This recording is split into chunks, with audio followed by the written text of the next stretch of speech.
While their bodies were not found, the authorities concluded that the Lintons were murdered, and a memorial was held October that year. But police still continued to investigate the crime. The killer had stolen their credit cards and continued to use the cards. Well, that was a dumb mistake. Exactly. So, one transaction was linked to a large bearded white man with a bandaged right hand, which will come back later. And he used the credit card to buy a clarinet for his daughter. Okay.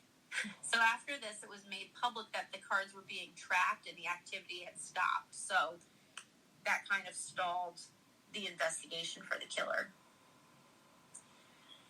But then, so from April to May in 1990, Kelly Finnegan in Murray, Utah, Sinclair had posed as a Texan who named himself Jim Stockton, and he wanted to invest in Finnegan's shop.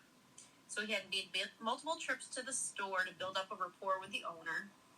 On May 4th, 1990, Sinclair waited around for Finnegan to close the shop and put away the valuables. While packing up, Finnegan heard Sinclair say, "Dumb bastard." And then as Finnegan headed towards Sinclair, he had a gun to his head. Sinclair shot, and fortunately, Finnegan survived by playing dead. So this guy got shot in the head and lived to tell the tale. So while he was playing dead, Sinclair had stole about $60,000 worth of coins from the shop. Fast forward to July 31st, 1990, in Billings, Montana, Charles Scarborough, who's 60, was the coin shop owner, and his assistant, Catherine Newstrom, who was only 47, were both shot in the head with a .22 caliber handgun. The store was robbed of $54,000 in coins and gold, but prior to the murder, Jim Scarborough, Charles's son, was suspicious of Sinclair's visits. Unfortunately, he didn't act on these feelings and was the one that found his father and the assistant dead in the shop. Oh. But Jim was able to give the authorities some detail about the circumstances leading up to the murders and was able to give a composite drawing of the suspect. So Jim explained that his father complained about a man that was hanging around the store. The customer said he was was a farmer from Laurel, which is about 15 minutes up the road. And Jim's father was suspicious of this farmer that had banker smooth hands, is what he described them as. Jim described the man as having a gap between his front teeth and a scar on his right hand. Oh, that would explain the bandage then. Yep. So the description led police detective Peter Piccini, who found and interviewed the suspect. Unfortunately, they had no reason to arrest the suspect, so they released him. So they had Sinclair, they talked to him, no evidence, and released him. So after interviewing Jim, a description of the suspect was sent throughout. It's called the police teletype. It's basically like Facebook would be today, where they sent out this composite sketch and a little description. And this is what actually led to Sinclair's arrest. So remember, this was multi-state crime spree that was being investigated by so many different states from California to Missouri. So the detectives in every state conducted their own investigations, but once that teletype was released, they all made the same connections. So on August 13th of 1990, Sinclair was arrested in suspicion of at least 8 murders. Wow. Yeah. Busy little coin guy, huh? Right. So they go to his house up in Alaska and they read it. And in there they find lots of maps, tools to create IDs, landmines, C4 explosives, and super valuable coins. Okay, well, he's been a busy boy.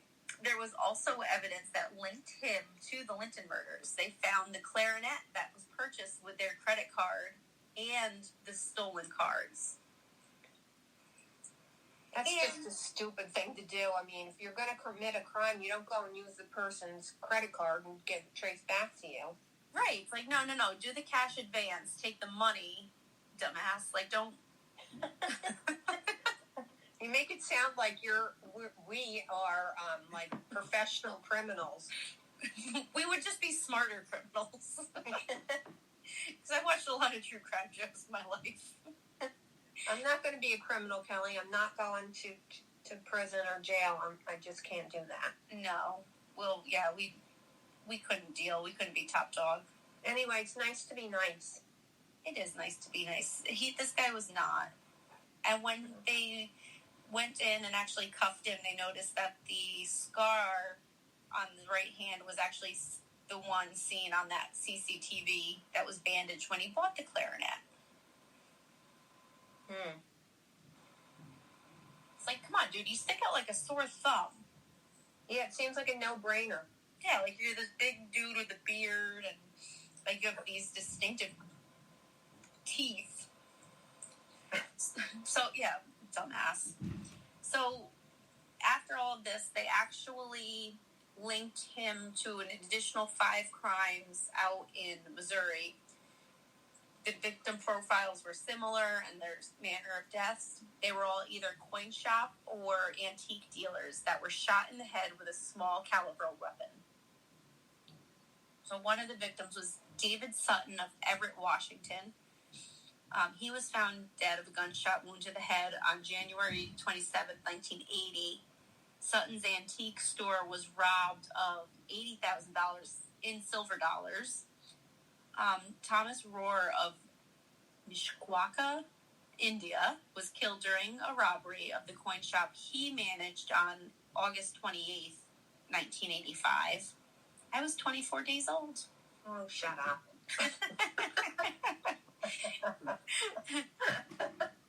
Ruby.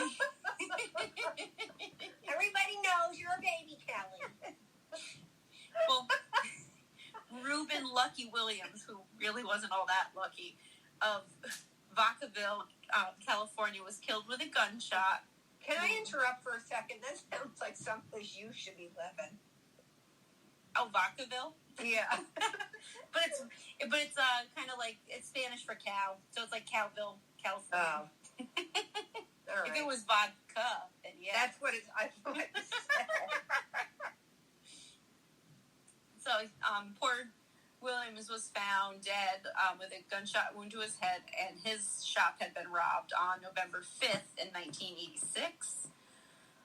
Leo Cachette of Spokane, Washington, was killed with a gunshot wound to the head, and his coin shop was robbed in July of 1987. And then Leroy Hoffman of Kansas City, Missouri, was killed, and his coin shop was robbed of several $1,000s worth of coins on March of 1988. Hoffman had mentioned to his wife that a local farmer had frequented the store and was inquiring about selling a large collection of coins. Oh, okay. Yeah. So, this Peter Paninci, the detective that kind of linked everybody, he was the investigator in the Linton case. He had suspected Sinclair of a November 1989 rape and murder of Amanda Stavik. Oh. However, DNA collected from that crime led to the conviction of another person. And the worst part of all of this story, so Sinclair is arrested. He's in jail. Let me see, when did I say he was? So he was arrested in August. October 31st of that year, he had a heart attack in his Anchorage jail cell. With his death went all of the information he had regarding the crimes and the alleged crimes. And you know how much that pisses me off. Because there's no answers. He didn't, before his death, he never confessed. He never, they had just kind of pieced everything together. So all of those families never got any closure. That stinks. He got the easy way out. He did. But from, like, his daughter's point of view, you know, she said that it was really, you know, like, his behavior was suspicious at home and things like that. So it makes you wonder how he was able to play it so cool. Did his daughter ever say if he abused his wife or children? I don't believe so. She said it was a pretty normal household. That the only difference was that he would travel for periods of time, and then he'd always come back with money.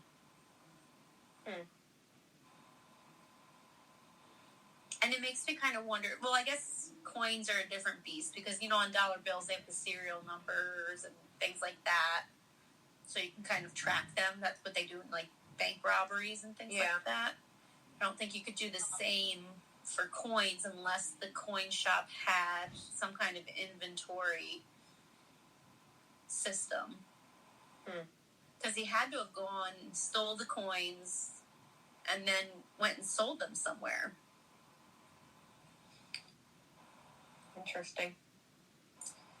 So, yeah, it's you know, it's a shitty guy, but kind of a shorter story. I know people like our shorter stories. I like our long stories, too. I do. They're fickle like us. It depends on their boredom level that week. Yeah. No, so that's the coin shop killer. I thought it was interesting, and I had never heard of it before, so. I never heard of it either. I like it when the family is involved. Right, and it's the episode with his daughter was really interesting. I haven't watched it in a long time, but I remember I've watched it a couple of times, and just you know, then you get to kind of see their perspective, because here's this person living this life, and you're like, holy shit. It's like the people you never expect. Right, like the Green River Killer, and, you know, nobody suspected him. He was just a normal guy. Yep. You never know. You never know. Lurking behind somebody's eyeballs. Most of the time, no good. That's true. I realize that more and more since we started doing the podcast. Yeah. Now you see why I'm so paranoid and a worrywart about things. No, I get it. And then you watch all those crime shows on TV. I do, but, you know, I now have tips and tricks, so if somebody tries to kidnap me, I'm like, what not to do. And, you know, it's so funny because you'll see on Facebook that, you know, people put these, they're not supposed to be memes, but somebody will just post it like, why are people always burying bodies in their backyard? And it's like, well, because they're dumb. You don't shit where you eat, folks. Did you ever see the show on Netflix, Why Women Kill? Yes. It's actually, like, almost loosely based on Desperate Housewives. Oh, really? Yeah, it's pretty funny, actually. But she buried somebody in her flower bed. That's all what I was getting at. Oh, yes, that's right. I was told via Facebook that if you're going to bury a body in your yard, you got to plant endangered flowers over it. But I don't know how true that is, so I don't recommend anybody go and do that. Probably not a great idea. Or if you've done it and you're sitting in jail right now listening to us, let us know. Yes, that would be lovely. Because we'd love to talk to you. I would love to talk to somebody with a criminal mind and ask them why. Right. I guess everybody has a different reason why they go off the rails. Right. Like one explanation for it.